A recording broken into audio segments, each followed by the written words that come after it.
క్రియలోకి వెళ్ళడానికి అతడు ఒంటరిదనంగా నిలబడినట్లుగా మనకి పరిశుద్ధ గ్రంథంలో కనబడుతుంది.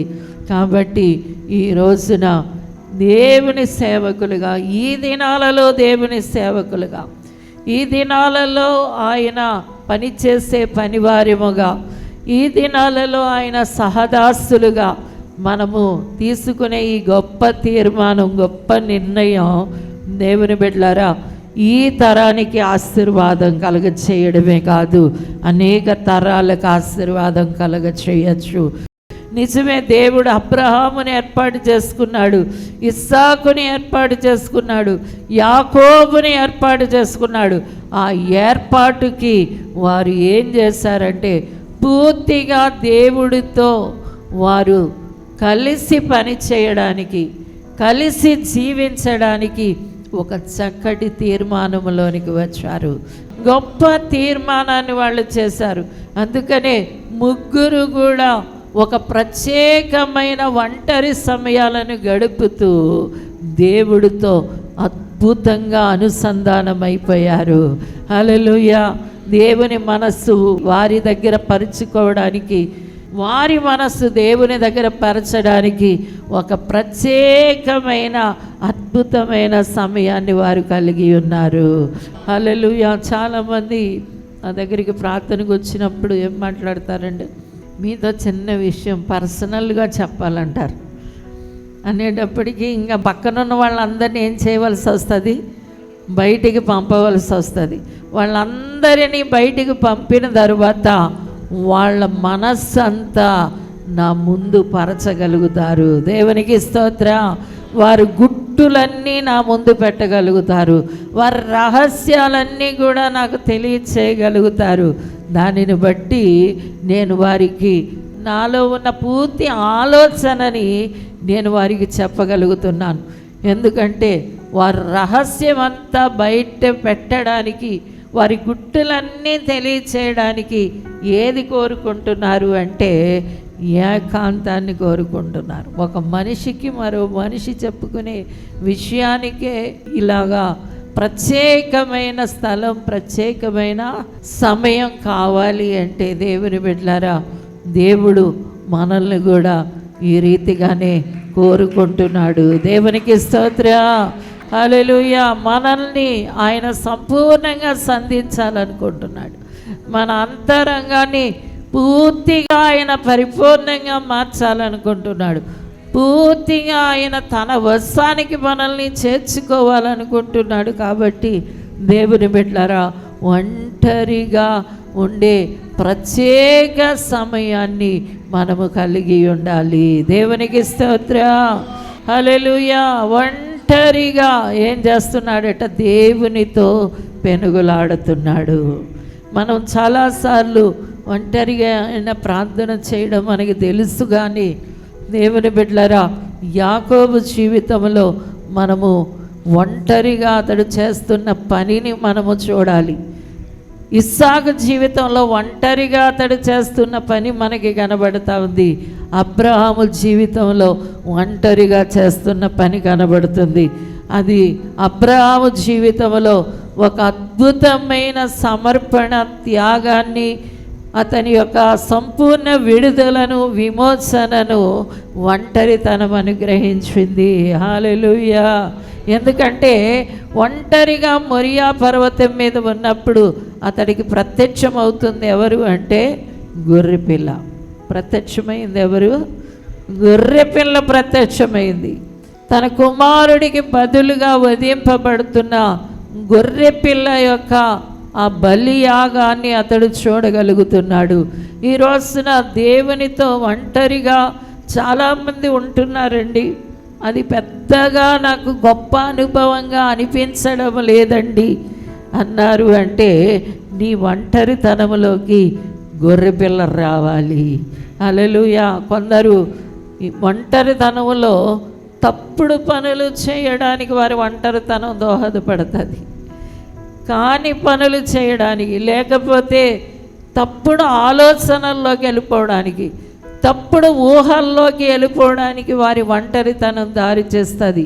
అబ్రహాము ఒంటరితనంలో ఉన్న విశేషం ఏంటి అంటే గొర్రె పిల్ల ప్రత్యక్షత. ఈ రాసిన దేవుని బిడ్డలుగా ఏం చేయాలి అంటే నీ ఒంటరితనం దైవ గొర్రె పిల్ల ప్రత్యక్షత కలిగి ఉండడానికి కారణమవ్వాలి. హల్లెలూయా. గొర్రె పిల్ల రక్తం చిందించబడడం, గొర్రె పిల్ల బలి, గొర్రె పిల్ల త్యాగం, అక్కడ తన కొడుకుని బ్రతికించడానికి గొర్రె పిల్ల చనిపోవడం, బలి అవ్వడం, అక్కడ దహనం కాబడడం, ఇదంతా కూడా నీ ఒంటరితన ధ్యానమై ఉండాలి. ఒంటరితనంలో గొర్రెపిల్ల ధ్యానం ఏం చేస్తుంది అంటే ఒక అధికమైన సంతోషాన్ని, అధికమైన బలాన్ని ఇస్తూ మరలా ఇద్దరిని తిరిగి ఎలాగ పంపుతుంది అంటే మొరియా కొండ ఇద్దరిని ఎలా పంపుతుంది చెప్పండి? ఒక సంతోషముతో, ఒక సమాధానముతో, ఒక ఆనందముతో, ఒక నిశ్చయతతో, ఒక మనశ్శాంతితో పంపిస్తుంది. ఎందుకంటే అక్కడ ఎవరు ప్రత్యక్షమయ్యారు? గొర్రెపిల్ల ప్రత్యక్షమయ్యింది. ఒక దేవుని సేవకులుగా మనం ఒంటరితనంలోకి వెళ్ళాలి దేవుని బిడ్డలారా. రెండోదిగా అక్కడ మనము సిలువ ధ్యానానికి వెళ్ళాలి. ఎక్కడికి వెళ్ళాలి? మనం జ్ఞాపకం చేసుకోవలసింది సిలువను జ్ఞాపకం చేసుకోవాలి. యేసయ్య మరణాన్ని జ్ఞాపకం చేసుకోవడానికి వెళ్ళాలి. యేసయ్య మన కొరకు వధింపబడి క్రయధనం చెల్లిస్తూ మన కొరకు బలైపోయిన విధానాన్ని జ్ఞాపకం చేయడానికి మనము వెళ్ళాలి. హల్లెలూయా. అది ఎంత గొప్ప పరిహారం అంటే లోకమంతటికి అది శాంతికరమై ఉంది. సర్వలోక పాపాలకి అది ఏమై ఉందని చెప్పండి? శాంతికరమై ఉంది. సర్వలోక పాపాలకి అది ప్రాయశ్చిత్తమై ఉంది. దేవునికి స్తోత్రం. అక్కడే మనం బలాన్ని పొందగలుగుతాం, మన బిడ్డల్ని మనం రాబట్టుకోగలుగుతాం. హల్లెలూయా. ఇస్సాకులు తిరిగి బ్రతకగలరు అని ఆ ధ్యానములో మనము చెప్పగలుగుతాం. అది ఏ ధ్యానమై ఉంది అంటే గొర్రెపిల్ల ధ్యానమై ఉంది. అది ఏ ధ్యానమై ఉంది? గొర్రెపిల్ల ధ్యానమై ఉంది. కాబట్టి నీ ఒంటరితనం గొర్రెపిల్ల ధ్యానంతో నిండి ఉండినట్లుగా దేవుని బిడ్డలారా చూసుకుంటే అది ఒక బలమైన శక్తి నీలో కృమ్మరిస్తుంది, బలమైన సమాధానాన్ని కృమ్మరిస్తుంది, ఒక గొప్ప సంతోషాన్ని కృమ్మరిస్తుంది. అనేకులకి ఇస్సాకుల్ని బ్రతికించుకోవడానికి, రక్షించుకోవడానికి ఆ బలము అక్కడ నుండే నీకు లభిస్తుంది. హల్లెలూయా. రెండవదిగా మనము ఇస్సాకు ధ్యానము తర్వాత మనకి ఎవరు ప్రత్యక్షమవుతున్నారు చెప్పండి? రెబెకా ప్రత్యక్షమవుతుంది. ఇస్సాకు తర్వాత ఎవరు ప్రత్యక్షమవుతున్నారు? ఇస్సాకు పొలంలో ధ్యానించిన తర్వాత అక్కడ ప్రత్యక్షమయ్యే వాళ్ళు ఎవరు? రెబెకా. కనులెత్తి చూసినప్పుడు అతడికి ఎవరు కనబడుతున్నారట? రెబెకా. ఇస్సాకు ఎవరికి గుర్తుగా ఉన్నారని మనం పరిశుద్ధ గ్రంథంలో చెబుతాము అంటే యేసుక్రీస్తు ప్రభు వారికి గుర్తుగా ఉన్నాడు అని చెబుతాం. ఎందుకంటే అందుకనే ప్రతి వివాహంలో చదివించే మాట ఏంటి చెప్పండి? ఇస్సాకు రెబెకాల వివాహ మహోత్సవం. దేవునికి స్తోత్రం. అబ్రహాము పరమ తండ్రికి సాదృశ్యమైతే, ఇస్సాకు యేసుక్రీస్తుకి సాదృశ్యమైతే, యాకోబు పరిశుద్ధాత్మ దేవుడికి సాదృశ్యంగా ఉన్నాడు. హల్లెలూయా. అయితే ఈ ఇస్సాకుకి ఎదురుగుండా తన ధ్యానం అయ్యేటప్పటికీ ఎదురుగుండా కనబడేది ఎవరు చెప్పండి? పెండ్లి కూతురు కనబడతా ఉంది. అంటే నీవు దేనికోసం నీ ధ్యానమై ఉండాలి అంటే దేవుని బిడ్డలారా సంఘములో నీ పరిపూర్ణత కొరకు ఆ ధ్యానమై ఉండాలి. హల్లెలూయా. పెండ్లి కూతురు వెంటనే తయారవ్వలేదు. పెండ్లి కూతురు ఎప్పుడు తయారవ్వలేదు? వెంటనే తయారవ్వలేదు. మనం పరమగీతంలో పెండ్లి కూతురు తయారవ్వడానికి చాలా టైం పడుతుంది. ఇంకా 8వ అధ్యాయం వచ్చేటప్పటికి ఇంకా నా చిన్న చెల్లెలకి ఇంకా వయసు రాలేదు, పెండ్లి సమయం అయిపోయింది, వయసు కనబడటం లేదని కలవరపడుతున్న దృశ్యం మనకి కనబడుతుంది. అక్కడ మొదటి అధ్యాయాల్లో 2 అధ్యాయాల్లో పరమగీతంలో చూస్తే అక్కడ విశ్వాసి కనబడుతుంది. దేవునికి స్తోత్రం. విశ్వాసిగానే ఉండిపోతే పెండ్లికి రెడీ అవ్వలేదు. విశ్వాసిగా ఉండిపోకూడదు. ఏమవ్వాలి? ఆమెకి పెళ్లి వయస్సు రావాలి. దేవునికి స్తోత్రం. 3-4 అధ్యాయాలు వచ్చేటప్పటికి ఎవరు కనబడుతున్నారు అంటే ప్రియురాలు కనబడుతుంది. ఎవరు కనబడుతున్నారు చెప్పండి? ప్రియురాలు కనబడుతూ ఉంది. ప్రియురాలు కనబడుతున్నా కూడా సంపూర్ణం అవ్వలేదు సంఘం. దేవుని బిడ్డలారా, ప్రియురాలు అంటే విశ్వాసి అంటే దేవుణ్ణి గట్టిగా పట్టుకునేది అని, ప్రియురాలు అంటే ముద్దులు పెట్టుకునేది అని, ఎవరిని? పరమతండ్రిని ముద్దాడేది అని. 7వ అధ్యాయంలోకి వచ్చేటప్పటికి మనకి ఎవరు కనబడుతున్నారు అంటే రాజకుమార పుత్రిక కనబడుతుంది. ఎవరు? అందుకనే రాజకుమారి ప్రియురాలు అనేటప్పుడు గువ్వకళ్ళు అని చెబుతుంటే, ఎందుకంటే ఆనంద బాష్పాలు రాలుస్తూ ఉంటుంది, ఆ ప్రేమను ఆస్వాదిస్తూ ఉంటుంది. 7వ అధ్యాయానికి వచ్చేటప్పటికి ఎవరు కనబడుతున్నారు చెప్పండి? నీ పాదరక్షలతో నువ్వెంత అందంగా నడుస్తున్నావు అంటున్నాడు. 7వ అధ్యాయములో ఉన్న రాజకుమార్తె కూడా పెండ్లి కూతురు కాలేదు. 7వ అధ్యాయంలో ఉన్న విశ్వాసి పెండ్లి కూతురు కాలేదు. ప్రియురాలిగా ఎదిగిన తరువాత కూడా పెండ్లి కుమార్తె కాలేదు. రాజకుమార్తె అంటే ప్రభువుతో కష్టపడుతూ సేవ చేస్తూ ఉన్నప్పుడు కూడా ఆమె పెళ్లి కూతురు కాలేదు. ఆ తరువాత 8వ అధ్యాయంలోకి వచ్చేటప్పటికి ఒక ప్రత్యేకత చూపించవలసిన పెండ్లి కూతురు మనకి కనబడతా ఉంది. దేవునికి స్తోత్రం.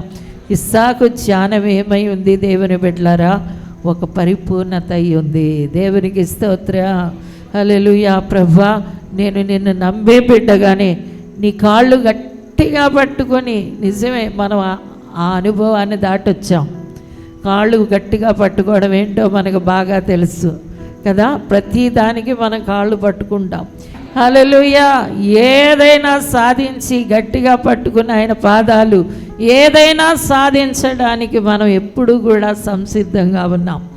అంతతో ఆగిపోలేదు. మన ప్రియుడైన యేసయ్యకి మనం ఎలాగా ఆయన్ని ఆనందపరచాలో మనకి తెలుసు. అయినా మనం పరిపూర్ణం అవ్వలేదు. ఇంకొకటి, మనం సేవ చేయడం మనకి బాగా తెలుసు. చావో రేవో సేవే చేస్తాను అనే దృఢ నిశ్చయములో మనం ఉన్నాం.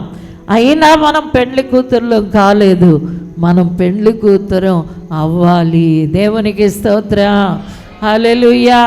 అది ఎక్కడ దొరుకుతుంది అంటే నీ ఒంటరి ధ్యానంలో దొరుకుతుంది. హల్లెలూయా. మన ఒంటరి ధ్యానంలో పెండ్లి కుమార్తెలు రెడీ అవ్వాలి. హల్లెలూయా. మనము రెడీ అవ్వాలి, మన కుటుంబాలు రెడీ అవ్వాలి, మన సంఘాలు రెడీ అవ్వాలి. పెండ్లి కూతుర్ని రెడీ చేయడం ఎక్కడ దొరుకుతుంది అంటే ఒంటరి ధ్యానంలో దొరుకుతుంది. దేవునికి స్తోత్రం. చివరిగా ఇప్పుడు యాకోబు ధ్యానాన్ని మనం చూస్తున్నాం. యాకోబు ధ్యానాన్ని చూస్తున్నాం. దేవుని బిడ్డలారా, నిజమేనండి, నేను ఒంటరిగా ఉంటున్నానని 40 రోజులు ఉపవాసం, 50 రోజులు ఉపవాసం, 21 రోజులు ఉపవాసం. ఉపవాసమైన తరువాత ఏం జరుగుతుంది అంటే, నేను మీరు చెబుతున్నంత స్థానానికి అందుకోలేకపోతున్నానండి అని చెప్పడానికి ఒక కారణం ఏంటి అంటే ధ్యానములో ఉన్న పొరపాటు. దేవునికి స్తోత్రం. హల్లెలూయా. నువ్వు ఒంటరిగా వెళ్ళవలసి ఉంది. రెండవదిగా ఏముంది? మొట్టమొదటిగా ఆ ఒంటరితనములో నీ దగ్గర ఎవరు ఉండాలి అంటే గొర్రెపిల్ల ఉండాలి. హల్లెలూయా. గొర్రెపిల్ల ధ్యానమై ఉండాలి. రెండవదిగా ఇస్సాకు ధ్యానములో ఎవరు కనబడుతున్నారు చెప్పండి? ఆయన ఒంటరిగా మొరియా కొండ మీదకి వచ్చి రెడీ చేసుకునేటప్పుడు చివరికి కనబడింది గొర్రె పిల్ల. అయితే ఈయన పొలంలోకి వెళ్ళి ధ్యానించిన తర్వాత చివరిలో కనబడుతుంది ఎవరు? పెళ్లి కుమార్తె కనబడుతుంది. దేవుని బిడ్డలారా, మన ధ్యానములో ఒక పరిపూర్ణత రావాలి. దేవునికి స్తోత్రం, హల్లెలూయా. అందుకనే రోమాపత్రిక 12వ అధ్యాయం 2వ వచనంలో చెప్తున్నాడు, మీ చిత్తవృత్తి యందు నూతన పరచబడిన వారే రూపాంతరం పొందండి. దేవునికి స్తోత్రం, హల్లెలూయా. రూపాంతరత చూసే వరకు, ఆ దర్శనం పొందే వరకు, దేవుడిలో ఉన్న ప్రత్యక్షతలు పొందే వరకు మన ధ్యానం పరిపూర్ణంగా మన సంపూర్ణత కొరకై ఉండాలి. దేవునికి స్తోత్రం. దేవుని బిడ్డలారా, నీ ధ్యానములో నీవు పెండ్లి కుమార్తె సిద్ధపాటు కొరకైన ధ్యానమై ఉండాలి. దేవునికి స్తోత్రం, హల్లెలూయా, హల్లెలూయా. ప్రభువా, నన్ను పెండ్లి కుమార్తెగా రెడీ చేయండి, పెండ్లి కుమార్తెగా నన్ను సిద్ధపరచండి అనే ధ్యానములోనికి వెళితే, దేవుని బిడ్డలారా, ఈ కడవరి దినాల్లో యేసయ్య మనల్ని ఎదుర్కోవడానికి సిద్ధంగా ఉన్నాడు. తర్వాత మనం 32వ అధ్యాయములో యాకోబు ధ్యానం మనకి ఇక్కడ కనబడతా ఉంది. ఒక వ్యక్తి తెల్లవార్లు కూడా దేవుని దూతతో ఏం చేస్తున్నాడు? పోరాడుతున్నాడు. నీవు నన్ను పోరాడి గెలిచావు అంట. నీవేం చేసావు? పోరాడి గెలిచావు, పోరాడి గెలిచావు. పోరాడుతున్నాడు. ఎందుకు పోరాడుతున్నాడు? యాకోబు విషయానికి వస్తే అతను పోరాటం ఎందుకు? మొత్తం అందరినీ పంపించేశాడు కదా. బిడ్డలు అక్కర్లేదు అనుకున్నాడు, భార్యలు అక్కర్లేదు అనుకున్నాడు, తనకి ఇప్పటి వరకు ఉన్న ఆస్తిపాస్తులు ఏమీ అక్కరలేదు అనుకున్నాడు. మొత్తం అంతా ఎబ్బోకు రేవు దాటించేశాడు. ఎబ్బోకు రేవు దగ్గర ఒక్కడే నిలబడిపోయాడు. మరి దేని కొరకు పోరాడుతున్నాడు అంటే, దేవుడు అంటున్నాడు, నీవు నన్ను ఆశీర్వదించితే కానీ నేను ఇక్కడి నుండి నిన్ను పోనివ్వను అంటున్నాడు. అందుకని యాకోబు 12 వంశాలుగా ఏర్పాటు చేయబడ్డాడు. దేవునికి స్తోత్రం. అందుకని యేసేపు పిల్లలు కూడా యాకోబు పిల్లలు అనబడ్డారట. యేసేపు పిల్లలు ఎవరి పిల్లలు అనబడ్డారు? మనష్షే ఎఫ్రాయిములు ఎవరి బిడ్డలు అనబడ్డారు? యాకోబు బిడ్డలు అనబడ్డారట. 12లో ఒక్కటి కూడా తగ్గలేదు. 12లో దేవుడు ఒకరిని ఏర్పాటు చేసుకున్నాడు, లేవి గోత్రాన్ని. కాబట్టి మిగిలిన గోత్రాలని 12 కలిపి యేసేపుని 2 గోత్రాలుగా చేసి యాకోబు పేరు పెడుతున్నారు. యేసేపు పేరు అక్కడ కనబడుతుందా? ఎవరి పేరు కనబడుతుంది? యాకోబు 12 మంది కుమారులు. దేవునికి స్తోత్రం. అది ఎక్కడ గెలుచుకున్నాడు? ఎబ్బోకు రేవులో. దేవునికి స్తోత్రం, హల్లెలూయా.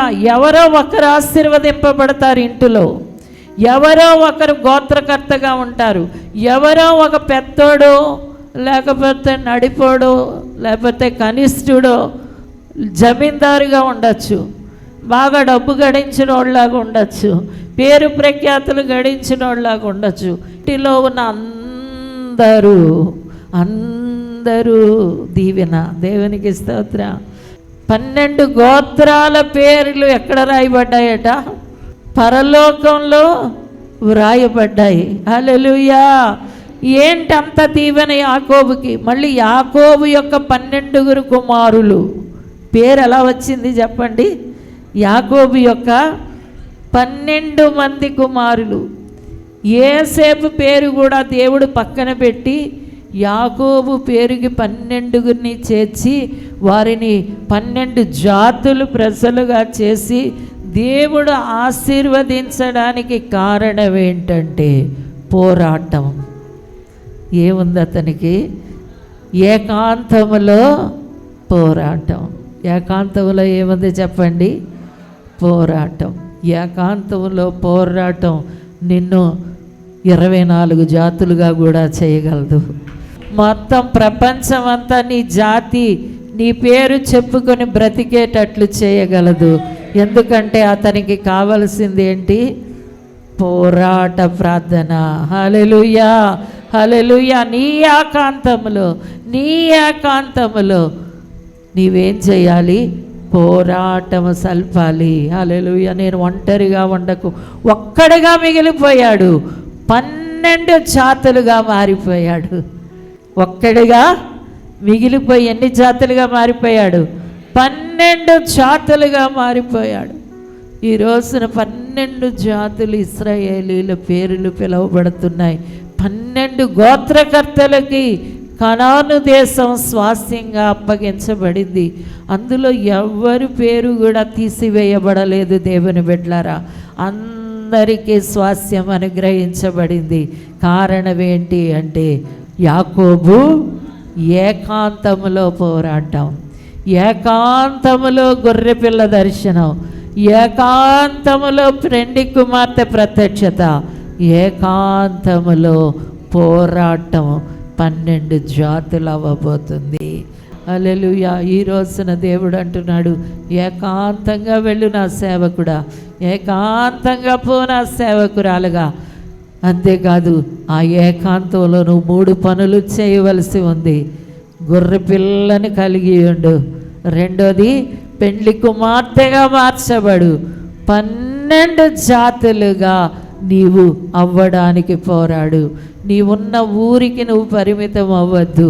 నీకు 12 ఊరులు నేను అప్పగిస్తాను, 12 ఊరులు నీకు అప్పగిస్తాను, లేకపోతే 12 మండలాలు నీకు అప్పగిస్తాను, 12 జిల్లాలుగా నువ్వు ఎదుగుతావు, 12 రాష్ట్రాలుగా నీవు ఎదుగుతావు. ఎందుకంటే నువ్వు పోరాడిన పోరాటానికి ఎక్కడ దేవుడు తగ్గేదే లేదు. ఆ రాత్రి యాకోబు కాళ్ళు మీద బలమైన దెబ్బ తగిలింది, కాలు భయంకరమైన నొప్పి వస్తుంది, కానీ అక్కడ ఆశీర్వాదం దొరికే వెళ్ళిపోయింది. హల్లెలూయా. ఎందుకంటే అది బలమైన పోరాటం అయింది, అది ఘనమైన పోరాటం అయింది. తాను 12 జాతుల్ని తనలో నుండి తీసుకురావాలి. అబ్రహాము ఒక్కడే తీసుకొచ్చాడు, ఇస్సాకు ఒక్కడే తీసుకొచ్చాడు, యాసావును కూడా చేయలేకపోయాడు ఆశీర్వాదంలోకి. ఇస్సాకు అంటున్నాడు, యాసావు తిరిగి వచ్చి అడుగుతున్నాడు, నాన్న నా ఆశీర్వాదం ఏంటంటే మొత్తం అన్నీ తనకే ఇచ్చేస్తాను రా, ఇంకా నేను నీకు ఇవ్వలేనురా అని చెప్పేస్తున్నాడు. కానీ యాకోబు మనము ఆదికాండం చివరి అధ్యాయంలో చూస్తే 12 ఆశీర్వదిస్తున్నాడు. హల్లెలూయా. తన చేతి కర్ర మీద ఆనుకొని 12 జాతులకి ఆశీర్వాదాన్ని ప్రకటిస్తున్నాడు. ఎక్కడొచ్చింది ఆ నోరు, ఎలా వచ్చింది ఆ దీవెన అంటే అతడు ఏకాంతములో పోరాటం. అతడు ఎక్కడున్నాడు చెప్పండి? ఏకాంతములో పోరాటం. దేవునికి స్తోత్రం. ఈ రోజున ఏకాంతాన్ని కోరుకోన సేవకుడా, ఏకాంతంలో నువ్వు చేయవలసిన 3 పనులు చెయ్యి. దేవుడు అంటున్నాడు, నిన్ను అనేక రాష్ట్రాలకి విస్తరింపచేస్తాను. ప్రార్థన చేసుకుందాం.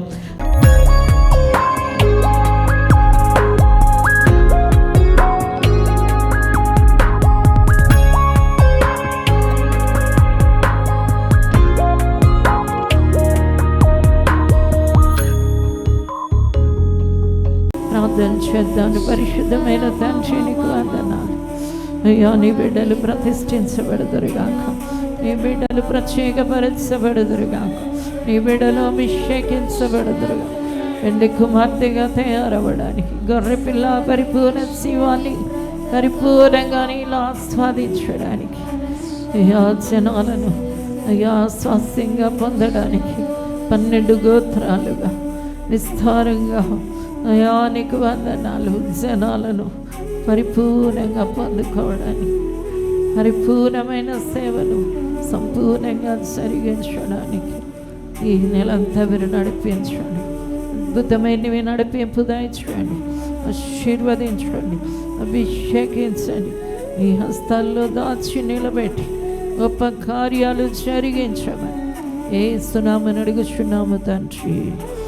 ఆమేన్, ఆమేన్. విశాఖపట్నంలో దహించు అగ్ని అద్భుత అసాధారణ కూడిక ఏప్రిల్ 11వ తేదీన ఉదయం 10 గంటల నుండి ప్రారంభించబడును. ఈ కూడికలో సిస్టర్ క్యాథరిన్ గారు బలమైన ఆరాధనలో నడిపించెదరు. ముఖ్య ప్రసంగికులు డాక్టర్ థామస్ గారు, దహించు అగ్ని మినిస్ట్రీస్, రాజమహేంద్రవరం. దైవజనులు వాక్య పరిచర్య చేసి ప్రతి ఒక్కరి కొరకు వ్యక్తిగతంగా ప్రార్థించెదరు. స్థలం KVR AC function hall, Srikanya theatre ఎదురుగా, రైల్వే న్యూ కాలనీ, విశాఖపట్నం. మరిన్ని వివరాలకు 903-222-7676 మరియు 903-222-8686. భీమవరంలో అభిషేక స్వస్థత కూడిక ఏప్రిల్ 15వ తేదీన ఉదయం 9 గంటల నుండి ప్రారంభించబడును. ముఖ్య ప్రసంగికులు సిస్టర్ క్యాథరిన్ గారు, దహించు అగ్ని మినిస్ట్రీస్, రాజమహేంద్రవరం. రోగములతో ఉన్నారా? చేతబడి శక్తుల చేత పీడింపబడుతున్నారా? అప్పుల సమస్యలతో ఉన్నారా? ఈ కూడికలో మీ ప్రతి సమస్యకు ప్రార్థన చేయబడును. స్థలం PCR function hall, K11 gym ఎదురుగా, PP రోడ్, చినరంగానిపాలెం సెంటర్, భీమవరం. విజయవాడలో దహించు అగ్ని సేవకుల కూడిక ఏప్రిల్ 21వ తేదీన ఉదయం 10 గంటల నుండి ప్రారంభించబడును. ముఖ్య ప్రసంగికులు డాక్టర్ థామస్ గారు, దహించు అగ్ని మినిస్ట్రీస్, రాజమహేంద్రవరం. స్థలం కందుకూరి కళ్యాణ మండపం, జింకానా గ్రౌండ్స్, విజయవాడ. మరిన్ని వివరాలకు 903-222-4646 మరియు 903-222-4747. రాజమహేంద్రవరంలో దహించు అగ్ని స్కూల్ ఆఫ్ డునామిస్ పరిశుద్ధాత్మ పాఠశాల మే 1వ తేదీ నుండి ప్రారంభించబడును. మీరు పరిశుద్ధాత్మతో నింపబడాలని ఆశపడుతున్నారా? వాక్యంలో లోతైన మర్మాలను తెలుసుకోవాలని అనుకుంటున్నారా? ఫలభరితమైన సేవ చేయాలనుకుంటున్నారా? విశ్వాస వీరులై ప్రభువు కొరకు మంచి పోరాటం పోరాడాలని ఆశపడుతున్నారా?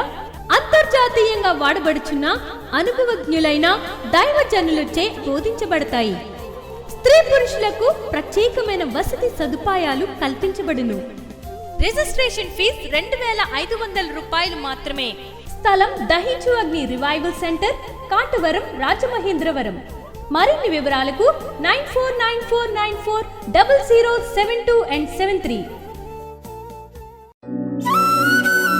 రాజమహేంద్రవరంలో దహించు అగ్ని అభిషేక ఆదివారపు ఆరాధన ఇప్పుడు ప్రతి ఆదివారం ఉదయం 9:30 నుండి ప్రారంభించబడును.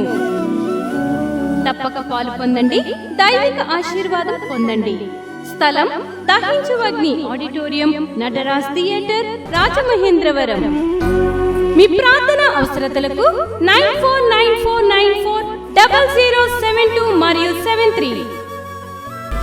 ఈ టీవీ కార్యక్రమాన్ని చూసి ఆశీర్వదించబడినట్లయితే దహించు అగ్ని టీవీ పరిచర్యకు మరియు బ్లెస్సింగ్ ల్యాండ్ కు సహకరించండి. దహించు అగ్ని trust current account number 357222444370, State Bank of India, main branch, Rajamahendravaram. My address doctor Thomas, దహించు అగ్ని మినిస్ట్రీస్, తుమ్మలోవా, రాజమహేంద్రవరం.